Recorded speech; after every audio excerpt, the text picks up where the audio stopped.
అంటే బీసీ జర్నలిస్టుల పిల్లలకు ఖచ్చితంగా 100% స్కూళ్ళలో ఫ్రీ ఎడ్యుకేషన్ ఇవ్వాలనేది, అన్ని స్కూళ్ళలో ఇవ్వాలనేది ఇక్కడ గవర్నమెంట్ నుంచి మనం తీసుకోవాల్సింది. ఎందుకంటే ఎట్లాగో గ్రామ స్థాయిలో కావచ్చు, మండల స్థాయిలో చేసే రిపోర్టర్స్ అంతా కూడా బీసీఏ కాబట్టి వాళ్ళ ఆ 4వ స్తంభం ఈ రోజు అడ్డుకుంటుంది. ఎందుకు మా సమస్యల గురించి పోరాడేటోళ్ళు ఒక్కరు కూడా చట్టసభలో లేడు. ఒక టీచర్స్ కి, ఒక ప్రజాప్రతినిధులకి, ఆ ఎమ్మెల్సీ జర్నలిస్ట్ కూడా, ఒక రిపోర్టర్ కూడా ఎమ్మెల్సీ పదవి ఇవ్వాలనేసి మన తెరమీద తీసుకొద్దాం.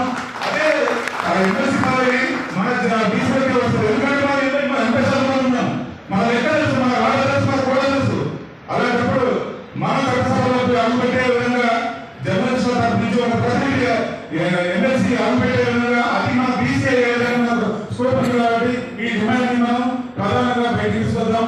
అలాగే మనకున్నటువంటి సమస్యలు కూడా చాలా ఉన్నాయి, నిరసనలు కావచ్చు. ఇంకా ఈ సంఖ్యల నుండి మనం బయటికి రావాల్సిన సమయం ఆసనమైంది. అది కేవలం బీసీ జర్నలిస్ట్ సంఘాలు ద్వారానే బీసీ సంఘాలు మరియు బీసీ జర్నలిస్ట్ సంఘాలు అందరం ఏకమై ఈరోజు బీసీ జర్నలిస్ట్ జేఏసీ అనేది మనం ఏర్పాటు చేయడం జరిగింది.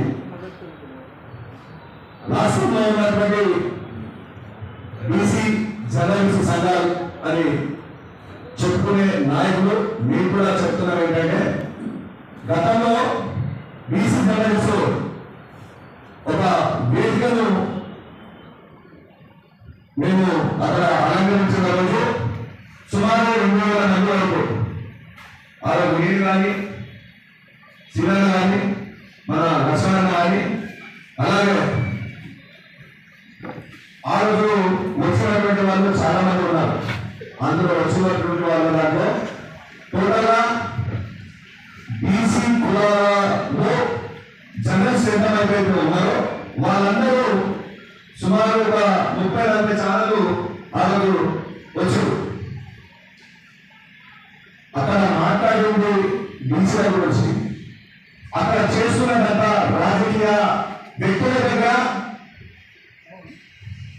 పొలిటికల్ బీసీ జర్నలిస్ట్ గా అది వెళ్ళి అనే ఉద్దేశంతో మనీ నాన్ పొలిటికల్ ఆర్గనైజేషన్ ఉండాలి అనే ఉద్దేశంతో బీసీ జర్నలిస్ట్ జేఏసీ అనే